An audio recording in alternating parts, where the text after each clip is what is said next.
Hello, everyone. It's Dr. Nyarpandia. A lot of 49ers fans have questions about the quote hairline fracture that Deebo Samuel suffered that was just reported by the media.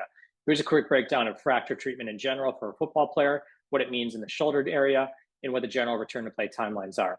Now, the first important thing to understand is that a fracture is the same as a broken bone. I know sometimes people have used this terminology a little bit differently, but they're the same exact thing.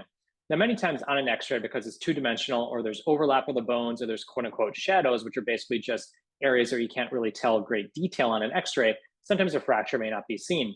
If that's the case and the athlete's still having pain, sometimes you'll get a CT scan. Now, a CT scan will actually look at the bone more three-dimensionally. You can see little tiny fracture lines that may not necessarily be seen on an x-ray, or if you get an MRI, sometimes you can't tell if there's actually a fracture there or it's just inflammation inside the bone or the tissues that are surrounding that area. Now, when we use the term hairline fracture, that can mean a lot of different things. But in general, what a hairline fracture means is it's a very tiny break in the bone. You potentially sometimes can't see it on an x-ray, and usually it means that the bones aren't greatly displaced, which means that they're not out of place. The greater displaced a fracture is, the more likely it may potentially need surgery, or more likely will mean a longer time out. But a hairline fracture in general means that it's very, very minor. The bones are in the right place. And usually sometimes you can only see it on a CT scan or in certain cases an MRI. Now, in terms of the shoulder joint, what determines return to play is actually what parts of the shoulder may actually be fractured. There are multiple different bones that make up the shoulder joint.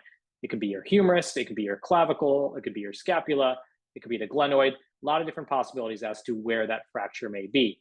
One of the key determining factors, once you figure out that it's quote unquote hairline, is it a fracture that's in a joint? Is it in the actual shoulder joint itself? Or is it a bone outside the joint, which basically then means that there's less weight or stress across that bone?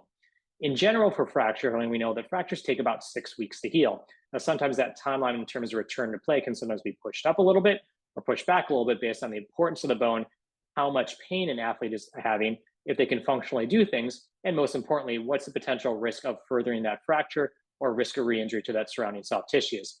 The key important thing right now is that although it's only been reported as a quote unquote hairline fracture in the shoulder, the fact that it's hairline is relatively good news. The exact return to play timeline is a little bit up in the air right now because we don't know exactly what the fracture looks like, because obviously none of us have actually examined or looked at the actual x-rays.